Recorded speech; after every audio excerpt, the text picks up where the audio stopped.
So I'm Dr. Amber. I want to talk a little bit about how you can safely get your head below your heart. There's a few reasons that I think it's really important to get your head below your heart.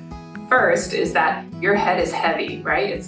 It's so heavy that if you put it below your heart, you're actually going to traction your whole spine. And it's really important to do that because decompression takes away all everything that gravity does throughout the day. So you're sitting and you're moving and you're walking, and slowly but surely you're kind of compressing your spine. If you decompress that, then you create a lot of space, which can prevent back injury and all sorts of things. So that's the first reason. The second is that it calms your central nervous system in a really big way once you get used to it. So a lot of times people aren't used to having their head below their heart, and they feel a little bit panicked when they get that first. So I really recommend that people start in a chair as a really safe and supported way to do it. You need to support your back while you do this, it's really important.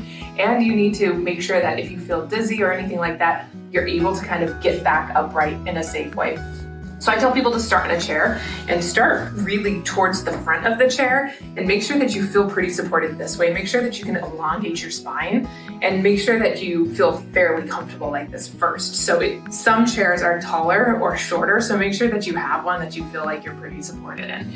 And then you're just gonna kind of start by putting your elbows on your knees, and then you can kind of walk your way down. This is where it starts to get a little bit tight for people or a little scary for people. You're gonna drop your head as much as you can. So totally relaxed head. Relaxed head for most people it doesn't feel relaxed. So put your chin on your chest.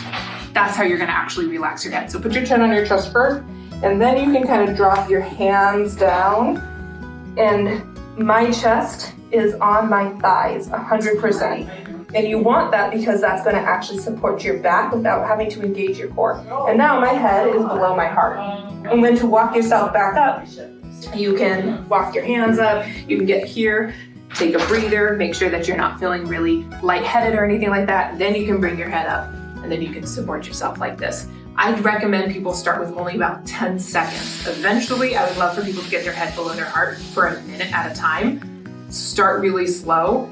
It's really important for you to feel safe and grounded when you do that. So be sure you're breathing. That's the most important thing. When your head's below your heart, you're naturally going to feel kind of constricted. You might feel panicky. You might not be breathing. Just go back to your breath and regulate that way first. And like I said, start with 10 seconds. Make it really easy. If 10 seconds feels like too much, start by just going into the movement and then coming up.